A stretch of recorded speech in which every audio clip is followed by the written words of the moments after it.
বেশ কিছুদিন পর আমরা আবার আমাদের অনলাইন ক্লাসে ফিরে এলাম।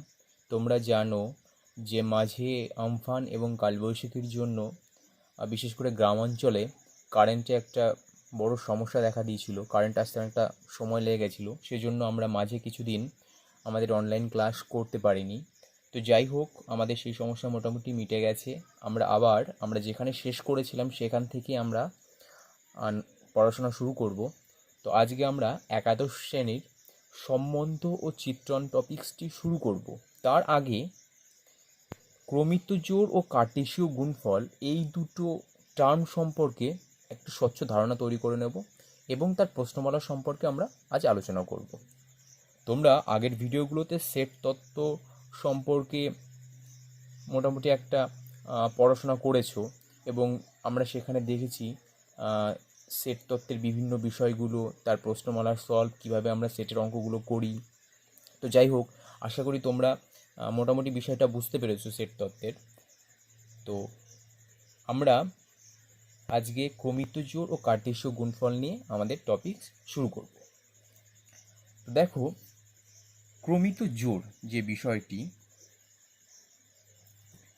আমরা ইংরেজিতে একে অর্ডার্ড পেয়ারও বলি। অর্ডার্ড পেয়ার কি বিষয়টি একটু মনোযোগ সহকারে শোনো। মনে করো দুটি বস্তু বা পদ এ ও বি। তোমরা জানো যে ছোট হাতের ABCD অর্থাৎ ইংরেজি অ্যালফাবেট দিয়ে আমরা কোনো সেটের এলিমেন্ট বা বস্তুকে প্রকাশ করি এবং ক্যাপিটাল ABCD দিয়ে আমরা সেটটাকে প্রকাশ করি। তো সেরকমই আমরা দুটো পদ নিয়েছি এবি। কেন দুটো নিয়েছি? দেখো, এখানে কিন্তু পেয়ার কথাটা আছে বা জোড় কথাটা আছে, সেজন্য তুমি বুঝতেই পারছো যে জিনিসটা যাই হোক এখানে দুটো পদ নিয়েই আমাদের তৈরি হবে বিষয়টা। আচ্ছা, তাহলে দুটো পদ এ ও বিকে যদি আমরা এ বি যুগলবন্দি আকারে প্রকাশ করি, ভালো করে দেখো, দুটো পদ এ বিকে যদি আমরা এ বি যুগলবন্দি আকারে প্রকাশ করি, যেখানে এ হচ্ছে আমার প্রথম পদ এবং বি হচ্ছে আমার দ্বিতীয় পদ, তবে এই যে যুগলবন্দি আকার অর্থাৎ ফার্স্ট ব্র্যাকেটের মধ্যে আমরা এবিকে যেভাবে লিখছি, একে আমরা বলছি ক্রমিত জোড়। দেখো, নামের সঙ্গে কিন্তু আমাদের বিষয়টায় একটু মিল আছে। ক্রমিত কথাটা কেন বলছি? এই যে প্রথম পদ দ্বিতীয় পদ মানে আমরা অর্ডারে সাজাচ্ছি, সেই জন্য দেখো এখানে অর্ডার্ড কথা অর্থাৎ ক্রমিত কথাটা আসছে। আর জোড় কেন আসছে? দুটো পদ থাকছে বা দুটো এলিমেন্ট থাকছে, যেমন 1 2 3 4 এইভাবে লিখলে তাকে আমরা ক্রমিত জোড় বলবো। এবার একটা বিষয়, এই যে এ বি লিখলাম, এটা তো একটা ক্রমিত জোড়। আবার কেউ বি এ লিখলো, এটাও একটা ক্রমিত জোড়। কিন্তু এবার প্রশ্ন যে এই এ বি এবং বি এ ক্রমিত জোড়দ্বয় কি সমান? দেখো, তোমরা যদি ডেফিনেশনটা একটু ভালো করে ফলো করো তাহলে তোমরা কিন্তু নিজেরাই অ্যান্সারটা দিতে পারবে। এটি সমান নয়। কেন সমান নয়? আমি ক্রমিত জোড়ে একটা কথা কিন্তু বারবার বলেছি যে এই যে এলিমেন্টটা, এটা হবে প্রথম পদ, এটা হবে দ্বিতীয় পদ। অর্থাৎ 1 নাম্বার যে ক্রমিত জোড় আমরা লিখেছি এ বি, এখানে এ এলিমেন্টটি হচ্ছে প্রথম পদ, বি এলিমেন্টটি হচ্ছে দ্বিতীয় পদ। 2 নম্বরে আমরা যে ক্রমিত জোড়টি লিখেছি বি এ, এখানে কিন্তু বি হয়ে যাচ্ছে প্রথম পদ আর এ হয়ে যাচ্ছে আমার দ্বিতীয় পদ। ঠিক আছে? তাহলে এ বি এবং বি এ বা আমরা যদি 1 2 2 1 এভাবে লিখি, তাহলে এরা কিন্তু সমান নয়। ঠিক আছে? কারণ এদের অর্ডার কিন্তু সমান থাকছে না। আচ্ছা, তাহলে কিন্তু এখানে আমরা কি বলতে পারছি যে A B not equal to B A, এই দুটো ক্রমিত জোড় সমান নয়। এই হচ্ছে মোটামুটি ক্রমিত জোড়। ক্রমিত জোড় থেকেই কিন্তু আমাদের কার্টেসীয় গুণফল জিনিসটা এসছে। কার্টেসীয় গুণফল বিষয়টি কি আমরা একটু দেখি। দেখো, ডেফিনেশন তোমাদের বইতে আছে, আমি বিষয়টা জাস্ট একটু বুঝিয়ে দেওয়ার চেষ্টা করছি। বলছে যে এ ও বি যদি দুটো সেট হয়, এখানে কিন্তু আবার সেট চলে আসছে। এ ও বি যদি আমাদের দুটো সেট হয়, এবং বিভিন্ন ক্রমিত জোড়সমূহ এমনভাবে গঠিত হয় যে প্রত্যেক ক্রমিত জোড়ের প্রথম পদ এ সেটের ও দ্বিতীয় পদ বি সেটের পদ, তবে গঠিত ক্রমিত জোড়সমূহের সেটকে এ ও বি এর কার্টেশীয় গুণফল বলে। আচ্ছা, এটা আমি ডেফিনেশনটা জাস্ট বললাম, এবার আমরা বিষয়টা একটু বোঝার চেষ্টা করি। দেখো, কার্টেশীয় গুণফলকে আমরা এভাবে প্রকাশ করি, এ ক্রস বি, মানে এ থেকে বি এর কার্টেশীয় গুণফল। এবার আমরা একটু বিষয়টায় আসি। মনে করো এ সেটের মধ্যে আমার এই দুটো এলিমেন্ট আছে, 1 2। বি সেটের মধ্যে মনে করো আমার এলিমেন্ট আছে এ বি, ঠিক আছে। এবার ওরা কি বলছে? ওরা বলছে কার্টেশীয় গুণফল হবে সেটা, মানে সেই সমস্ত ক্রমিত জোড়সমূহের সেট যেখানে আমাদের যে ক্রমিত জোড়গুলো আমরা লিখবো, আগে ক্রমিত জোড়গুলো আমি লিখে নিই, তারপরে বিষয়টা বলছি। এই ক্রমিত জোড়গুলো কিন্তু আমরা এখানে পাবো, যার প্রথম যে পদ সেটা হবে এ সেটের এলিমেন্ট, আর দ্বিতীয় যে পদ সেটা হবে বি সেটের এলিমেন্ট। দেখো, প্রতিটার ক্ষেত্রেই তাই। আচ্ছা, এবার আমি কি করে লিখলাম? এ ক্রস বি করে আমরা, দেখো যে ক্রমিত জোড়গুলো এখানে আমরা লিখেছি সেটা কি, এই একের সঙ্গে এ কে 1a এটা নিয়ে একটা ক্রমিত জোড় পাবো, একের সঙ্গে বি কে নিয়ে 1b একটা ক্রমিত জোড় পাবো, 2 এর সঙ্গে এ কে নিয়ে 2a একটা ক্রমিত জোড় পাবো, 2 এর সঙ্গে বি কে নিয়ে 2b একটা ক্রমিত জোড় পাবো। এর বাইরে তুমি আর কোনো ক্রমিত জোড় পাবে না। হ্যাঁ, তুমি এবার বলতে পারো যে আমি তো A1 এই ক্রমিত জোড়টাও পেতে পারি, বা মানে বিষয়টা জাস্ট উল্টে, B1 এই ক্রমিত জোড়ও পেতে পারি, বা A2 বা B2 এই ক্রমিত জোড়গুলোও তো পেতে পারি। হ্যাঁ, তুমি পেতে পারো, কিন্তু এখানে তুমি সেটা লিখতে পারবে না। কেন? দেখো, আমি ডেফিনেশনে একটা কথা বলেছি যে প্রথম যে পদ সেটা কিন্তু আমার এ সেটের এলিমেন্ট হতে হবে, কিন্তু এখানে সেটা হচ্ছে না। আর দ্বিতীয় পদটাকে আমার বি সেটের এলিমেন্ট হতে হবে, কিন্তু সেটা কি হচ্ছে না? হচ্ছে না, কারণ এ সেটের মধ্যে আছে 1 2 আর বি সেটের মধ্যে আছে এ বি। সেটা আমাদের এই ক্রমিত জোড়সমূহের সেটের মধ্যে কিন্তু ঠিক আছে, কিন্তু এই যে আমি পরে লিখলাম যে দুটো ক্রমিত জোড়, তার মধ্যে কিন্তু সেটা ভায়োলেট হচ্ছে। ঠিক আছে, তাহলে এই জিনিসটা কিন্তু তোমাদের মাথায় রাখবে। তাহলে এটাকে যদি আমরা ডেফিনেশন আকারে লিখি, এ ক্রস বি বা এ কার্টেশীয় বি, সেটাকে আমরা এরকমভাবে বলতে পারি, x y such that x হতে হবে এ সেটের অ্যান্ড ওয়াই হতে হবে বি সেটের এলিমেন্ট। এখানে দেখো আমরা প্রত্যেকটা ক্ষেত্রে তাই করেছি। তোমরা জাস্ট এই টার্মটা মনে রাখবে। তাহলে এ কার্টেশীয় বি বা A cross B X Y ক্রমিত জোড় সাজ দ্যাট, সেই সমস্ত ক্রমিত জোড় such that x belongs to A, অর্থাৎ প্রথমটা হবে এ সেটের, and Y belongs to B, অর্থাৎ দ্বিতীয়টা হবে বি সেটের এলিমেন্ট।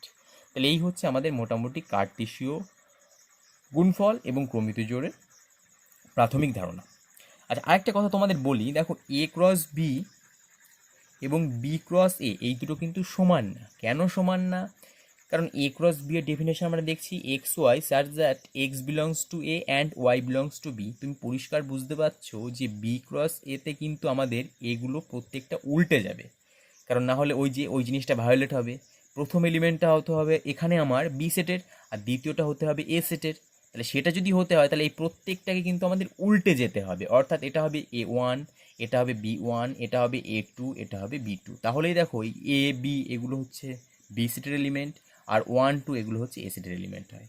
অর্থাৎ এটাকে যদি আমরা এইভাবে সংজ্ঞার আকারে লিখি, আমরা এইভাবে লিখতে পারি, দেখো Y x such that Y belongs to B and x belongs to A. ঠিক আছে, মানে ওয়াইটা হবে বি সেটের, প্রথমটা হচ্ছে বি সেটের, আর এক্সটা হবে এ সেটের, দ্বিতীয়টা হচ্ছে এ সেটের। এই দুটো জিনিস কিন্তু তোমরা মাথায় রাখবে। তাহলে এখানে যেমন আমরা দেখেছিলাম যে অর্ডার পেয়ারের ক্ষেত্রে এ বি এবং বি এ সমান না, তাহলে এখানেও আমরা কি দেখতে পাচ্ছি যে এ কার্টেশীয় বি এবং বি কার্টেশীয় এ সমান না। ডেফিনেশন থেকে কিন্তু আমরা পরিষ্কার সেটা বুঝতে পারছি। ঠিক আছে, আচ্ছা, এবার আমরা ছোটো ছোটো অঙ্কে যাব এবং তারপরে আমরা প্রশ্নমালা শুরু করব। আমরা সেটে কিন্তু কিছু প্রমাণ করেছিলাম এবং আমরা বলেছিলাম যে সেট থেকে সাধারণত এই প্রমাণগুলো আসে। তো এখানেও আমাদের কার্টেশীয় গুণফলে কিছু প্রমাণ আছে, সেটের মতনই। সেটে আমরা এলিমেন্ট ধরে প্রমাণ করেছিলাম, আর এখানে ক্রমিত জোড় ধরে প্রমাণ করব। তো দেখো এখানে তোমরা 4টে প্রমাণ দেখতে পাচ্ছ, তোমাদের বইতে দেখবে করে দেওয়া আছে। তার মধ্যে একটি প্রমাণ আমি বলবো, 4 নাম্বার যে প্রমাণটা, খুব ইম্পর্টেন্ট এটা সম্পর্কে আমি বলবো, এর প্রমাণটা একটু আমি বলে দেবো। বাকি যে 3টি তোমাদের বইতে করে দেওয়া আছে, একটু দেখে নেবে। আর এটা আমি বললে তখন এই 3টিও বুঝতে পারবে আশা করি, ঠিক আছে? আচ্ছা, একটু দেখে নাও, চোখ বুলিয়ে নাও বিষয়গুলো কি, তারপর আমি যখন আলোচনা করব প্রমাণটা তখন তোমরা আরও ভালো করে বুঝতে পারবে। তাহলে কি বললাম, সেটের ক্ষেত্রে আমরা কোনো সেটের মধ্যে একটি পদ আছে ধরে আমরা দেখিয়েছিলাম যে হ্যাঁ অপর সেটের মধ্যে ওই পদটি আছে। তারপরে আমরা বলেছিলাম যে এই সেটটি ওই সেটের সাবসেট, এবং উল্টোটাও আবার দেখিয়েছিলাম ওই সেটটা এর সাবসেট। উভয় সাবসেট হওয়ার পরে আমরা বলেছিলাম যে সেট দুটো সমান। তো এখানেও সেই একই প্রসিডিওর ইউজ করব, মানে একবার এটাকে এর সাবসেট দেখাবো, আবার এটাকে এর সাবসেট দেখাবো, তারপরে বলবো এই দুটো সমান। শুধু তফাৎটা কি, ওখানে আমরা এলিমেন্ট ধরে করেছিলাম, আর এখানে আমরা কি করব, অর্ডার্ড পেয়ার ধরে। মানে ওখানে যদি আমরা এক্স বিলংস টু এ লিখি, এখানে আমরা লিখব এই বিষয়টি, ঠিক আছে? এটা কিন্তু মাথায় রাখবে। তাহলে এখানে আমরা অঙ্কটা করব অর্ডার পেয়ার ধরে, ওখানে আমরা এলিমেন্ট দিয়ে করেছিলাম, এখানে আমরা করব অর্ডার পেয়ার ধরে। যখন আমরা প্রমাণ করব আরও ভালো করে দেখতে পাবো। আচ্ছা, এবার আমরা প্রশ্নমালার কিছু অঙ্ক একটু দেখি, তাহলে আরও বিষয় আমাদের পরিষ্কার হয়ে যাবে। আমি সংক্ষিপ্ত উত্তরধর্মী যে অঙ্কগুলো আছে সেখান থেকে শুরু করছি। কেন আমি অতি সংক্ষিপ্ত তোমাদের করতে বলছি, দেখো ওখানে দেখবে জাস্ট কার্টেশীয় প্রোডাক্টটা করতে বলেছে, মানে এ একটা সেট দেওয়া আছে, বি একটা সেট দেওয়া আছে, এ ক্রস বি বা এ কার্টেশীয় বি করতে বলেছে। জাস্ট তোমরা ডেফিনেশনটা জানলেই সেটা করতে পারবে। ওগুলো তোমরা নিজেরা একটু চেষ্টা করো, তারপর যদি কোনো অঙ্কে কোনো সমস্যা হয় আমাকে কমেন্ট করে জানাবে, আমি তোমাদের সেটা বুঝিয়ে দেবো। আচ্ছা, এবার দেখো সংক্ষিপ্তের এক দাগে যে অঙ্কটা দেওয়া আছে, এ কার্টেশীয় বি করে ওরা একটা অর্ডার পেয়ারের সেট দিয়েছে, মাথায় রাখবে কিন্তু সেট সেকেন্ড ব্র্যাকেটের মধ্যে আছে, এবং মাঝে সবগুলো হচ্ছে ক্রমিত জোড় বা অর্ডার পেয়ার। তাহলে বি ক্রস এ নির্ণয় করো, মানে এ ক্রস বি দেওয়া আছে, বি ক্রস এ বের করতে বলেছে, ঠিক আছে? আচ্ছা, দেখো ডেফিনেশনটা মনে করো, যখন আমি কার্টেশীয় গুণফলের ডেফিনেশনটা বলছিলাম, এ কার্টেশীয় বি মানে কি, এখানে যদি আমরা একটু লিখি, এ কার্টেশীয় বি হচ্ছে x y such that x belongs to a and y belongs to b। আর বি কার্টেশীয় এর ডেফিনেশন কি, জাস্ট উল্টে যাবে, y x such that y belongs to b and x belongs to a। এইটা মনে রাখলে তোমরা কিন্তু এটা করতে পারবে। এখানে এ ক্রস বি অর্ডার পেয়ারটা লেখা আছে, বি ক্রস এ কি, আমরা জাস্ট ডেফিনেশনটা লিখলাম, y x such that x y A cross বির মধ্যে আছে, হ্যাঁ, বা এভাবেও তুমি লিখতে পারো, কোনো সমস্যা নেই। আচ্ছা, এবার দেখো বি ক্রসে আমরা কি করেছি, তাহলে এ ক্রস বি মানে কি, এখানে যদি এক্স ওয়াই থাকে, বি ক্রস এতে হবে ওয়াই এক্স, অর্থাৎ এটা জাস্ট ইন্টারচেঞ্জ হবে, উল্টে যাবে, মানে প্রথম পদটা দ্বিতীয় পদে যাবে, দ্বিতীয় পদটা প্রথম পদে আসবে। দেখো 1 2 2 1 লিখেছি, 3 4 4 3 5 2 2 5 1 4 4 1 3 2 2 3 5 4 4 5। তোমরা ডেফিনেশনটা মনে রাখবে, অঙ্ক তোমাদের কাছে কোনো সমস্যা ক্রিয়েট করবে না, ঠিক আছে? আচ্ছা, তারপরে দেখো 2 দাগে কি বলেছে, পি ক্রস কিউ একটা অর্ডার পেয়ারের সেট দেওয়া আছে, তাই যদি হয় তাহলে পি ও কিউ নির্ণয় করো। বাহ, এটা বেশ মজার। আবার মানে পি ক্রস কিউ দিয়ে আমাদের বলছে পি ও কিউ সেট দুটো নির্ণয় করো। আচ্ছা, তাহলে পি ক্রস কিউ এর পি হচ্ছে আমার প্রথম পদ নিয়ে গঠিত সেট, এটা কিন্তু আমরা ডেফিনেশনে দেখেছি। দেখো এক্স বিলংস টু এ, তাহলে প্রথমে যেটি থাকছে সেটা নিয়ে কিন্তু আমাদের এ সেটটি তৈরি হচ্ছে। দেখো এখানে যেটি থাকছে সেটা কিন্তু এক্স এলিমেন্টগুলো তার মধ্যে যাচ্ছে, আর বি এর মধ্যে কোনগুলো যাচ্ছে, ওয়াই এর এলিমেন্টগুলো, অর্থাৎ দ্বিতীয় পদগুলো। তাহলে এখানে আমরা দেখো পি সমান কি লিখেছি, x such that x Y belongs to P cross A, sorry Q, ঠিক আছে? তাহলে পির মধ্যে কোনগুলো থাকবে, প্রথম পদগুলো। তার মানে আমরা যদি অর্ডার পেয়ারটা দেখি, দেখো 2 3 2 3 2 3, মানে রিপিট হচ্ছে জাস্ট। তার মানে পি এর মধ্যে 2 3 ছাড়া অন্য কোনো এলিমেন্ট কিন্তু আমরা দেখতে পাচ্ছি না, সেই জন্য দেখো পি এর মধ্যে 2 3 লিখেছি। আর কিউ কোনগুলো হবে, নিশ্চয়ই দ্বিতীয় পদ নিয়ে গঠিত, ওয়াই, এই যে এখানেও আমরা দেখতে পেরেছি ওয়াই বিলংস টু বি, তাহলে y such that x Y belongs to B cross Q. তাহলে কিউ এর মধ্যে কোনগুলো হবে? -1 0 1 1 0 -1। তার মানে তোমরা দেখতে পাচ্ছ যে তিনটি ডিস্টিংক্ট এলিমেন্ট আছে, -1 0 1। কারণ তোমরা জানো সেটে আমরা প্রথমেই পড়েছি যে রিপিট থাকলেও আমরা একবারে বেশি লিখতে পারবো না, ঠিক আছে? ওই জন্য দেখো লিখেছি -1 0 এবং 1। তাহলে কিউ এর মধ্যে এটা পেলাম, পি এর মধ্যে কিন্তু আমরা এটা পেলাম। এবার 3 দাগ। আচ্ছা, 3 দাগটা একটু অন্যভাবে দেওয়া আছে, বলেছে যদি A X such that x belongs to natural number and 1 less X less equal to 3। এই জিনিসটা আশা করি তোমাদের মনে আছে, সেই ওপেন ইন্টারভাল, ক্লোজ ইন্টারভাল বা semi open semi close interval, সেটাই আমরা বলেছিলাম এটি। এবং বি এর মধ্যে আছে কি x such that x belongs to Z and -2 less X less 2। আচ্ছা, প্রথম যে বিষয়টি, এটাকে কিন্তু আমরা এভাবেও লিখতে পারি, এদিকে ফার্স্ট ব্র্যাকেট, এদিকে third bracket, x belongs two, এভাবেও কিন্তু আমরা লিখতে পারি। তার মানে এক্সের মান একের পর থেকে শুরু, এক নিতে পারবো না, এবং 3 পর্যন্ত 3 নিতে পারবো। এক্সটা কি না ন্যাচারাল নাম্বার। এবার তোমরা বলো 1 থেকে 3-এর মধ্যে স্বাভাবিক সংখ্যা কি কি আছে যেখানে 1 নিতে পারবো না? একের পর থেকে, তার মানে 2 অবশ্যই হবে, এবং 3 নিতে পারবো, তার মানে 3 হবে। সেই জন্য এ সেটের মধ্যে আমরা কি কি পাচ্ছি? 2 ও 3। আর বি এর মধ্যে দেখো বলছে কি -2 থেকে 2 পর্যন্ত, এখানে কিন্তু আমরা -2 2 ফার্স্ট ব্র্যাকেটের মধ্যে লিখবো এক্স এর মানটা, ঠিক আছে? মানে এক্স বিলংস টু -2 to 2। আচ্ছা, এক্সটা কি না ইন্টিজার, তাহলে -2 থেকে 2 এর মধ্যে ইন্টিজার বা খণ্ড সংখ্যা কি কি আছে? -1 0 1। -2 আর 2 তো নিতে পারবো না, কারণ এই দুটো হচ্ছে আমার ওপেন। আচ্ছা, তাহলে বি এর মধ্যে আমরা এগুলো পেলাম। এবার আমাদের কি বলেছে? বি ক্রস এ। তাহলে এই দুটোই কিন্তু ভাইটাল। তুমি যদি সেট দুটো নির্ণয় করতে পারো, তুমি ক্রস প্রোডাক্ট করতেই পারবে। ক্রস প্রোডাক্ট ঠিক না, কার্টেসীয় গুণফল, ঠিক আছে? ক্রস প্রোডাক্ট হচ্ছে ভেক্টরের জিনিস, এখানে ক্রস প্রোডাক্ট বলাটা ঠিক হবে না। আচ্ছা, তাহলে দেখো বি ক্রস এ করে আমরা কি পাচ্ছি, বা বি কার্টেসীয় এ করে, ক্রস আমি বারবার বলছি কিন্তু জিনিসটা বলা উচিত নয়, কার্টেসীয় বলাটাই ঠিক। তাহলে বি কার্টেসীয় এ, দেখো এখানে আমরা লিখেছি x y such that x belongs to B. আমরা এক্স ওয়াই লিখলেও এক্সটাকে কিন্তু বি এর এলিমেন্ট বলবো, ওয়াইটাকে এর এলিমেন্ট বলবো। আর যদি ওয়াই এক্স লেখো তাহলে ওয়াইটা বলবে বি এর, এক্সটা এর। তুমি যেভাবে লিখবে ডিফাইনটা সেইভাবে করবে।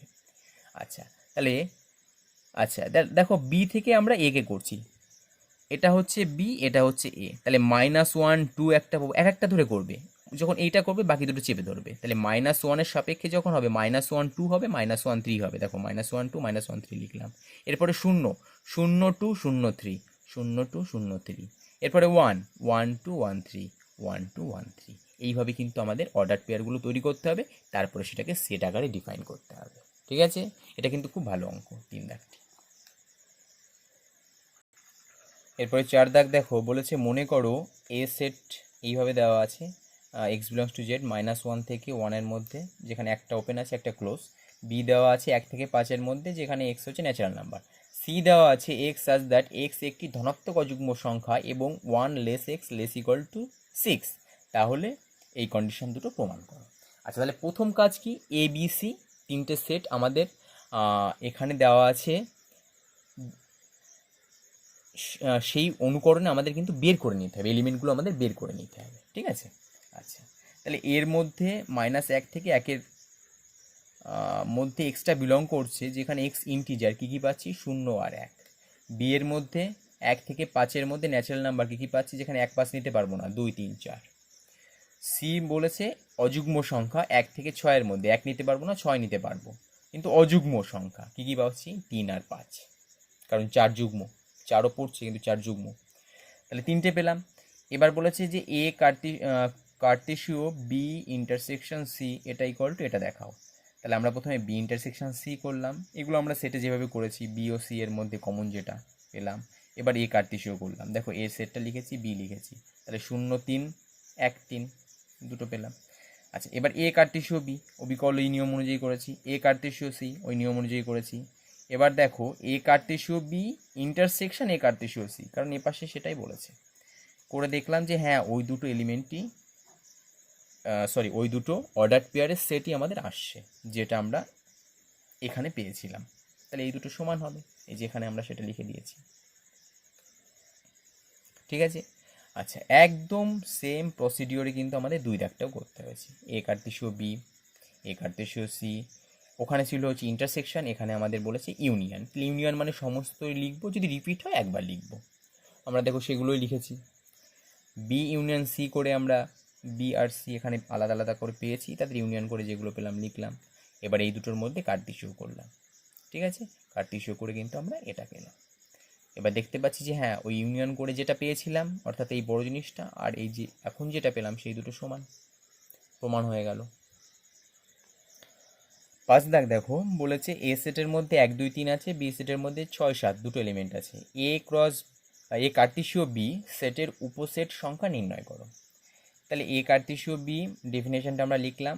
এ কার্তেশীয় বি করে আমরা কি পাচ্ছি, দেখো 1 6 1 7, 2 6 2 7, সব লিখছি দেখো এগুলো, 3 6 3 7 প্রত্যেকটা লিখলাম। গুণে দেখো 1টা 2টো 3টে 4টে 5টা 6টা, তাহলে 6টা পদ আমরা কিন্তু পাচ্ছি, বা 6টা অর্ডার পেয়ার কিন্তু আমরা পাচ্ছি।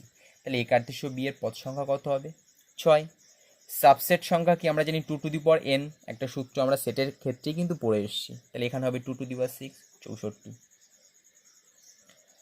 6 দেখ, বলেছে পি কার্তেশীয় গুণফলের 9টি পদ সংখ্যা আছে, মানে পদ 9টি সেটা বলে দিয়েছি। এখানে যেমন 6টি আমাদের বের করতে হয়েছিল, এখানে কিন্তু পদ 9টি সেটা বলে দিয়েছি। যাদের মধ্যে দুটি পদ এটা -3 -2 -2 -1। পি কার্তেশীয় পি এর অন্য পদগুলো নির্ণয় করো। তার মানে প্রথম কাজ কি আমাদের, পি কার্তেশীয় পি এর পি যে সেট সেটাকে বের করা। সেটা বের করতে পারলে আমরা পি কার্তেশীয় পি করতে পারবো। তার মধ্যে থেকে দেখব যে এই দুটো বাদ দিয়ে বাকি কি কি অর্ডার পেয়ার পড়ে আছে, সেগুলি হবে অন্য পদ। আচ্ছা এবার দেখো, যেহেতু 9টা পদ আছে এবং পি কার্তেশীয় পি এর কথা বলছে, তার মানে তুমি পরিষ্কার বুঝতে পারছো যে পি এর মধ্যে 3টি পদ আছে, কারণ 3 গুণ 3 করলেই 9 হয়। সেটাই দেখো লিখেছি, এর পদ সংখ্যা 9টি যেহেতু, তাহলে পি এর পদ সংখ্যা হবে 3টি। আচ্ছা এবার দেখো, আমরা একটা কথা বললাম যে -3 -2 -2 -1, এটা কিন্তু পি কার্তেশীয় পি এর মধ্যে আছে। তার মানে পি কার্তেশীয় পি এর মধ্যে এইভাবে বিলংস করছে, এইভাবে আমরা লিখতে পারি। এবার তোমরা একটু ভালো করে লক্ষ্য করো, এই যে অর্ডার পেয়ারটা আমরা লিখেছি, আমরা কি বললাম যে পি এর মধ্যে 3টে পদ থাকবে। এবার এই অর্ডার পেয়ারের মধ্যে দেখো -3 -2 -1 ডিস্টিংক্ট 3টে এলিমেন্টই আছে। তার মানে আমরা এই লাইনটা বলতে পারি কিনা একটু ভাবো তো, যে -1 -2 -3 সাবসেট অফ পি। এবার যেহেতু পি এর পদ সংখ্যা 3, তাহলে শুধু সাবসেট না, এটা সমান হয়ে যাবে, কারণ পি এর মধ্যে ওই 3টে পদই আছে। এবার যেহেতু আমরা পি সেটের এলিমেন্টগুলো পেয়ে গেলাম, তাহলে পি কার্তেশীয় পি করে আমরা কি হয় সেটাও পেয়ে যাব। প্রত্যেকটা আমরা সেভাবে লিখেছি। এবার ওই যে দুটো অর্ডার পেয়ারের কথা ওরা বলেছিল, সেই দুটো অর্ডার পেয়ার বাদ দিয়ে এই টোটাল পি কার্তেশীয় পি এর যে সেট, সেখান থেকে বাকি যে অর্ডার পেয়ারগুলো আছে সেটা লিখে ফেললাম। সেটাই হচ্ছে আমাদের অন্যান্য পদগুলো। এটাও কিন্তু আমাদের ভালো অঙ্ক, 6 দাগটা। 7 দাগ, বলেছে দেখো, মনে করো A X such that x belongs to N, এবং এক্স হচ্ছে একটি মৌলিক সংখ্যা যেখানে এক্স বিলংস টু 10 থেকে 19। এটা কিন্তু ক্লোজ ইন্টারভাল, 10 থেকে 19-এর মধ্যে আছে। 10ও নিতে পারবো, 19ও নিতে পারবো, যদি সেটা মৌলিক হয়, এটা মাথায় রাখতে হবে। এবং বি বলা আছে 2 3। ঠিক আছে, এবার এ কার্তেশীয় বি নির্ণয় করো। আচ্ছা দেখো, তোমরা কিন্তু সেটের ক্ষেত্রে পড়েছিলে যে সেট নির্ণয়ের দুটো পদ্ধতি আছে, একটা হচ্ছে রোস্টার পদ্ধতি আর একটা হচ্ছে ধর্মভিত্তিক পদ্ধতি। তোমরা জেনেছিলে যে রোস্টার পদ্ধতিতে আমরা এলিমেন্টগুলোকে ডিরেক্ট লিখে দিই, আর ধর্মভিত্তিক যে পদ্ধতি আছে সেখানে আমরা, বা সেট বিল্ডার মেথড যেটাকে বলে, সেখানে আমরা এইভাবে প্রকাশ করি এলিমেন্টগুলোকে ডিরেক্ট না লিখে। এটা কিন্তু সেই আমাদের ধর্মভিত্তিক পদ্ধতিরই একটা প্রয়োগ বলতে পারো। আচ্ছা এবার দেখো, এর মধ্যে যেটা বলা আছে সেটা লিখলাম। এবার 10 থেকে 19-এর মধ্যে মৌলিক সংখ্যা কী কী আছে, এবং 10 19 আমরা নিতে পারবো যদি মৌলিক হয়। তাহলে 10 নিতে পারবো না, কারণ সেটা মৌলিক না। 11 13 17 19 এই 4টে আমরা পাচ্ছি। তাহলে সেটাই হচ্ছে আমাদের এ সেটের এলিমেন্টগুলো। আর বি এর মধ্যে কি সেটা বলা আছে, এ কার্তেশীয় বি করো। তাহলে 11 2 হবে, 11 3, দেখো সেইভাবে লিখেছি আমরা। এটা জাস্ট ডেফিনেশনটা লিখেছি, তারপরে বসিয়েছি। এবার ওইগুলো আমরা যেভাবে নির্ণয় করতে হয় নির্ণয় করলাম, আমাদের অ্যান্সার হয়ে গেল। 8 দাগ বলেছে দুটি সেট এ ও বি এর 4টি সাধারণ পদ আছে। যদি এন এ মানে এ সেটের এলিমেন্ট সংখ্যা যদি 6 হয়, এন বি বি সেটের এলিমেন্ট সংখ্যা যদি 7 হয়, তবে number of A cross B এর এলিমেন্ট সংখ্যা কত, এবং number of A cross B intersection B cross এর মান নির্ণয়। আচ্ছা দেখো, এটা আমাদের একটা সূত্র আছে যে number of A cross B equal to number of A into number of B. তাহলে যদি পৃথক পৃথকভাবে বলা থাকে তাহলে এটার আমরা নাম্বার পেয়ে যাব 42। এবার এ আর বি এর 4টি সাধারণ পদ আছে সেটা বলা আছে, তার মানে এ ক্রস বি ও বি ক্রসের 16টি সাধারণ পদ হবে, কারণ এ আর বি এর তো 4টি সাধারণ পদ আছে, তাহলে 4 গুণ 4 16টি সাধারণ পদ থাকবে। তাহলে এবার যদি এ ক্রস বি ও বি ক্রস এর আমরা ইন্টারসেকশন করে তার পদ সংখ্যা বের করি, তাহলে 16ই তো হবে, কারণ উভয়ের 16টি কিন্তু সাধারণ পদ আছে, তাহলে ওর ইন্টারসেকশন করা মানে 16ই আসবে। এরপরে 9 দাগ দেখো, বলেছে নিচের প্রতি ক্ষেত্রে প্রদত্ত বিবৃতি সত্য না মিথ্যা বলো। মানে ওরা একটা কন্ডিশন দিয়েছে, সেটা সত্য না মিথ্যা সেটা বলতে হবে। এর মধ্যে এটা আছে, বি এর মধ্যে এটা আছে, তাহলে A cross B union phi equal to phi, এটা হয় কিনা আমাদের টেস্ট করতে বলেছে। বি ইউনিয়ন ফাই মানে কিন্তু বি সেটটাই হবে, কারণ বি এর মধ্যে 4 5 আছে, আর ফাই মানে হচ্ছে নাল সেট বা এমটি সেট আমরা জানি। তাহলে নাল সেট এবং বি মধ্যে যদি এই দুটো এলিমেন্ট থাকে তার ইউনিয়ন করলে কিন্তু আমরা এই দুটো এলিমেন্টই পাবো। এবার এ কার্টেসিও বি ইউনিয়ন ফাই করতে বলেছে, তার মানে এ সেটের সঙ্গে বি এর কার্টেসিও করতে বলেছে। বি ইউনিয়ন ফাই মানেই তো বি, আমরা একটু আগে দেখলাম, তাহলে সেটা করে আমরা এই যে এটা পাচ্ছি। কিন্তু ওরা কি বলেছে যে সেটা হবে ফাই, কিন্তু আমরা তো না, ফাই না, আমরা একটা সেট পেয়েছি, ক্রমিত জোড় সময়ের সেট পেয়েছি, তাহলে এটি মিথ্যা হবে, ওরা যেটা বলেছিল সেটা হচ্ছে না। আচ্ছা এরপর দেখো, এক্স এর মধ্যে ক্যাপিটাল এক্স সেটের মধ্যে এবিসি আছে, ওয়াই সেটের মধ্যে সিএবি আছে, তাহলে বলছে যে এক্স কার্টেসিও ওয়াই এবং ওয়াই কার্টেসিও এক্স এই দুটো সমান কিনা। দেখো আমরা ওদের ডেফিনেশন অনুযায়ী এই দুটো করলাম, পৃথকভাবে বের করলাম, বের করে দেখলাম যে হ্যাঁ এর মধ্যে যে ক্রমিত জোড়গুলো আছে এর মধ্যেও সেই ক্রমিত জোড়গুলোই আছে, তাহলে এটা সমান হচ্ছে, এটি সত্য হবে। 3 দাগ বলেছে যদি এর মধ্যে 3 4 5 বি এর মধ্যে 1 2 হয়, তবে এটা ইকুয়াল টু ফাই দেখাও। আগেরটা ছিল ইউনিয়ন দিয়ে, এটা বলছি ইন্টারসেকশন দিয়ে। তা দেখো আগেরটা যেমন B union phi equal to B বলেছিলাম, এখানে B intersection phi equal to phi হবে। কেন ফাই হবে? কারণ বি এর মধ্যে কিছু এলিমেন্ট আছে এবং ফাইও আছে, আর ফাই তাহলে তার কমন পোর্শন কোনটা? অবশ্যই নাল সেট ফাই হবে। এবার এ কার্টেসিও বি ইন্টারসেকশন ফাই, এটা যদি আমরা করি ফাই পাচ্ছি, কারণ কিছুর সঙ্গে ফাইয়ের কার্টেসিও করা মানে এমটি সেটই আমরা পাবো, নাল সেটই পাবো, তাহলে এটা সত্য। 4 দাগে কি বলেছে? এ সেটের মধ্যে আছে 1 0 -1, তাই যদি হয় তাহলে নাম্বার অফ এ কার্টেসিও এ ইকুয়াল টু 9 হবে, সেটা বলেছে। তাহলে আমরা একটু আগে একটা সূত্র জেনেছি যে নাম্বার অফ এ কার্টেসিও বি কার্টেসিও C equal to number of A number of B number of C, তার গুণফল। তাহলে এখানে এ বি সি মানে সবকটাই এ, যেহেতু পদ সংখ্যা 3 দেখতেই পাচ্ছি 1 2 3, তাহলে 3 গুণ 3 গুণ 3 27, কিন্তু এখানে 9, তাহলে মিথ্যা। এবার যে 4টে প্রমাণের কথা তোমাদের আমি বলেছিলাম প্রথম দিকে, তার মধ্যে আমি বলেছিলাম যে একটা প্রমাণ আমি একটু আলোচনা করব, এবং এই প্রমাণটা কিন্তু আমাদের আসে বাকি 3টে প্রমাণের থেকে এটাই বেশি আসে। সেটা কি? এ কার্টেসিও B minus C equal to A কার্টেসিও বি মাইনাস এ কার্টেসিও সি। আমি একটা কথা বলেছিলাম যে ওখানে আমরা এলিমেন্ট দিয়ে করব, আর এখানে আমরা সেটা অর্ডার পেয়ার দিয়ে ধরে করব। প্রসেসটা কিন্তু একই, এটা ওর সাবসেট দেখাবো, ওটা এর সাবসেট দেখাবো, তারপর এই দুটো সমান বলে দেবো। কি লিখেছি দেখো, মনে করো এত এর অন্তর্গত এক্স ওয়াই হচ্ছে যে কোনো একটি পথ, তাই যদি হয় তাহলে আমরা লিখতে পারি কি x y order pair belongs to এটা।